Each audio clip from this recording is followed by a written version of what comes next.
안녕하세요, 가치환입니다. 2월 6일 화요일 국내 시장이 마감되었습니다. 자, 오늘도 시장 흐름이 그렇게 썩 좋진 못했어요.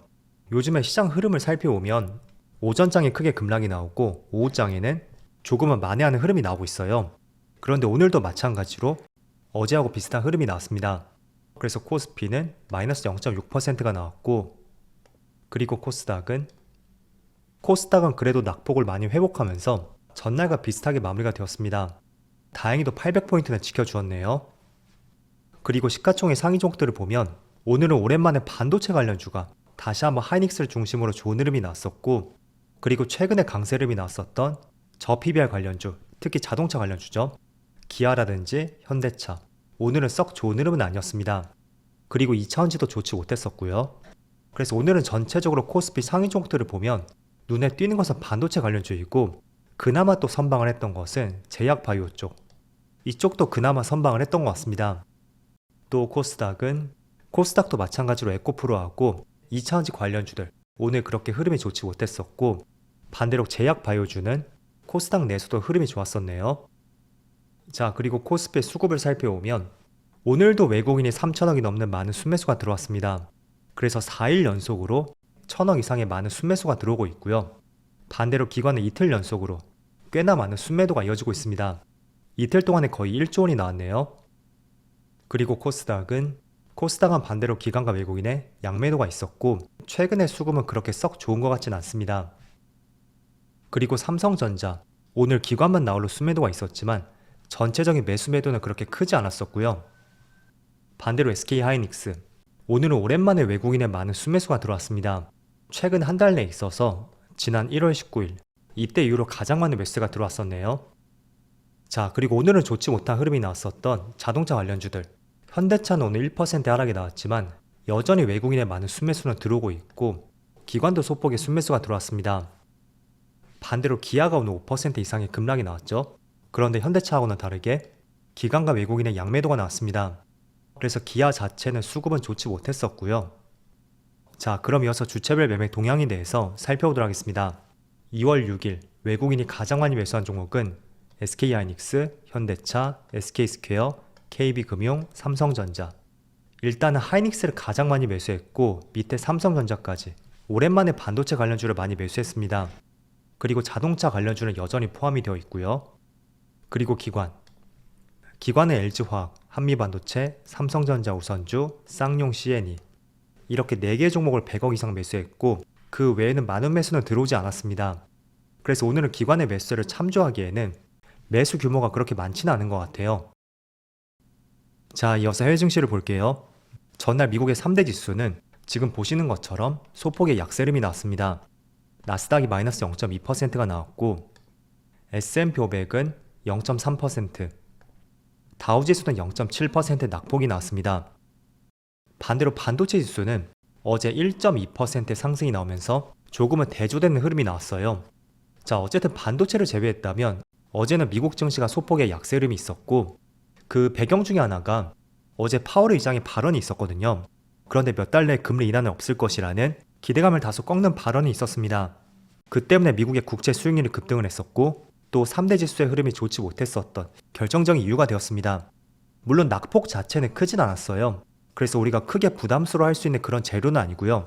다만 그런 발언이 나왔다는 것은 아무래도 3월 금리 인하에 대해서는 조금은 물 건너가지 않았을까 라는 추측을 해볼 수가 있습니다. 그래서 언제쯤에 금리 인하를 할 것인지 너무 큰 기대감을 갖지 마시고요. 정말 빨라야 5월쯤이 될 수가 있고, 그렇지 않다면 하반기가 되지 않을까 이렇게 생각을 해보시면서 그에 맞게 투자 전략을 세워나가자고 말씀드릴게요.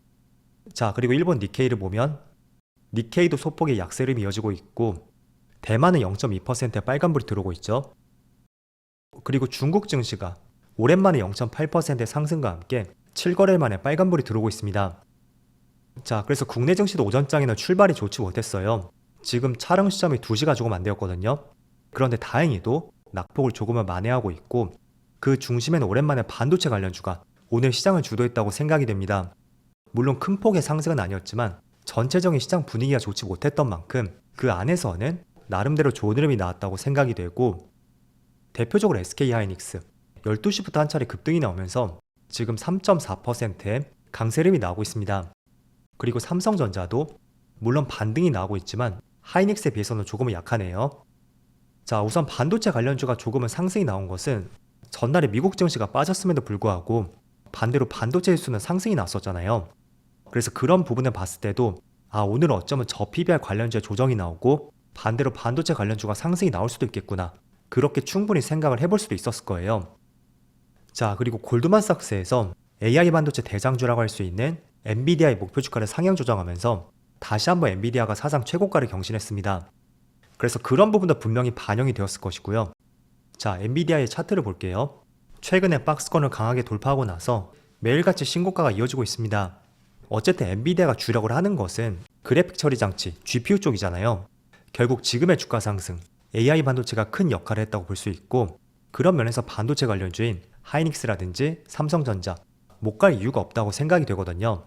다만 어제도 말씀드린 것처럼 일반적인 흐름이었다면 반도체 관련주는 엔비디아의 주가 흐름을 따라갔을 것입니다.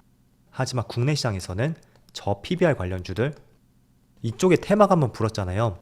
그래서 자동차 관련주라든지 금융주, 은행주 또는 지주사들 다양한 기업들로 메이저 세력들의 수급이 쏠렸었고, 그런 부분이 반도체 관련주가 조금은 늦게 출발하고 있는 하나의 이유가 되었다고 생각을 하고 있습니다. 자, 그런데 오늘 주가 흐름을 보면 기아가 지금 4% 급락이 나오고 있고, 그리고 현대차는 물론 현대차도 파란불이 들어오고 있지만 생각보다 낙폭은 크지 않은 것 같습니다. 그리고 삼성물산도 파란불이 들어오면서 소폭의 약세 흐름이 나오고 있죠. 그래서 이런 부분도 조금은 시소게임 하듯이 균형을 맞춰보시면 좋을 것 같아요. 즉 최근에 테마로 떠오르고 있는 저 PBR 관련주가 한 차례 약세 흐름이 나온다면 반대로 반도체 관련주는 그동안 못 갔던 흐름을 따라갈 수도 있고, 반대로 반도체 관련주가 어느 정도 상승폭이 나왔다면 그때는 다시 한번 저 PBR 관련주가 올라오는 흐름이 나올 수도 있습니다. 그래서 이거는 균형을 맞춰보시고요. 자, 그리고 제가 계속 강조해드렸던 것이 약간은 중장기적 관점으로 본다면 삼성전자와 SK하이닉스는 주봉을 꼭 참조하자고 말씀드렸어요. 그 저점끼리 연결해서 보면 하나의 추세가 나오는데, 최근의 위치가 공교롭게도 그 추세선의 하단이었던 중요한 위치였습니다. 그래서 이런 추세적인 흐름도 우리가 반등 가능성을 조금 더 점쳐볼 수가 있으니까 그것도 참조를 해보시고요.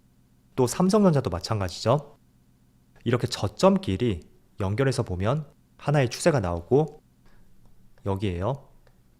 지금 위치는 하이닉스보다는 약간 애매하긴 하지만 여기서 많이 빠져봐야 한 4% 정도? 그 정도의 낙폭을 예상을 해볼 수가 있습니다. 물론 이게 정확하게 빠진다는 것은 아니고요.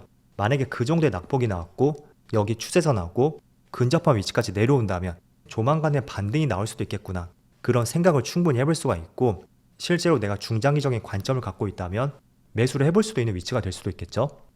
그래서 두 가지 중요하게 말씀드렸어요. 첫 번째는 최근에 테마가 불고 있는 저 PBR 관련주들, 그 업종하고 약간은 시소게임이 나올 수가 있으니까 그 균형을 한번 잡아보시고요.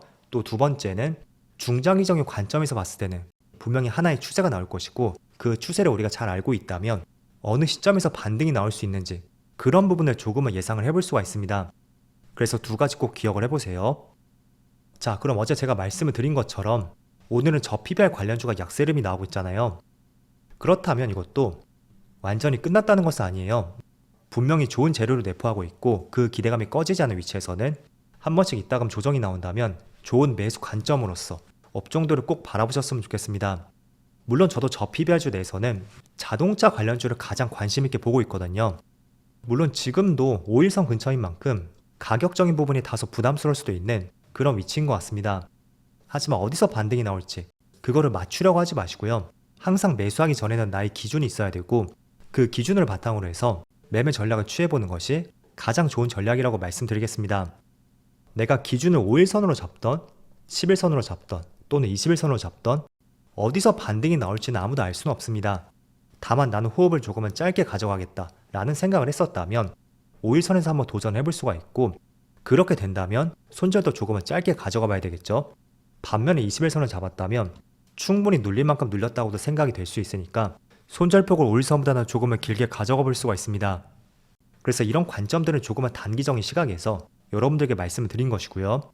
꼭 이러한 투자 방법이 아니더라도 제가 조금 전에 반도체를 예시로 말씀드렸듯이 나는 조금은 중장기 투자를 선호한다 라고 생각한다면 이렇게 주봉을 체크하면서 투자의 기준을 다시 세워볼 수가 있을 거예요. 그래서 예시로 말씀드리면 이 추세선, 추세 하단에서 매수를 했고 만약에 이 추세가 깨지게 된다면 그때는 물량을 조금 던다든지 아니면 전량 현금화시키는 이러한 전략들을 취해볼 수가 있습니다. 그래서 어디에서 매수해야 수익이 날 수 있는지 너무 거기에 포커스를 맞추지 않으셨으면 좋겠습니다. 그 위치보다 중요한 것은 나는 어떤 기준을 세웠고 또 어떤 투자 기준을 세우고 있는지 그게 훨씬 중요하다고 생각이 되니까 꼭 이런 부분에 고민을 해보셨으면 좋겠습니다. 자, 어쨌든 오늘 시장도 그렇게 썩 좋은 시장은 아니었지만 아무튼 낙폭이 크게 나오지 않아서 다행이었습니다. 내일은 조금 더 강한 반등이 나오길 기대해보면서 오늘 영상 마치도록 하겠습니다. 자, 그럼 편안한 저녁 되시고요. 저는 내일 영상에서 다시 찾아뵙도록 하겠습니다. 감사합니다.